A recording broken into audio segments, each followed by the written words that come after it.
ඒ මොකෙද මොකද ඇඳගෙන මල්ල මකපාව ඇයි බං මෛත්‍රියෙන් නන්නත්තාරින සුද්ධියක් කියලා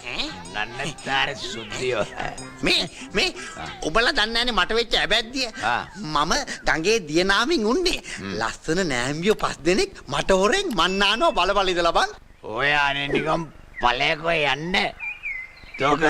තෝක හිතේ තෝගේ මූණ දිහා ගෑනු බලනවා කියලා ඊට පස්සේ කොහෙන්ද ආපු පොල් කොම්බයක් උන් 5 දෙනාගේ ඔළුව වැදිලා උන් 5 දෙනා ගඟට වැටුණා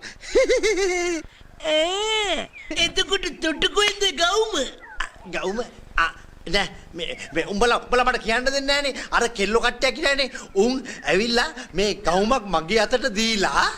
එකපාරට කිව්වා මේක ඇන්දි නැත්තම් මාව මරනවා කියලා මම මරණ බයට ලොකු අය මේ ගවුම ඇන්දේ අනේ නිකම් පළයම් බයන්නේ පච්චකේ නේද ඉරපයකෝ කෙල්ල කොහෙදකෝ තොට ගවුමක් දෙන්න ගොල් ලබ්බා කොප්පු දෝපලයක් හැම වෙලෙම මට අයිය බලපන්කෝ කෙල්ල කොහෙ ගන්න එපා එතකොට කෙල්ලු නාන දිහා තෝ බලන් හිටියේ නෑ තෝ නාන දිහා කෙල්ලු බලන් හිටියා ඒක නේද තෝ කියන්නේ කියපියත් අන්න හරි උඹට ඉතරයි තේරුනේ ඇත්තමයි සත්තයි අම්මා බුදුපා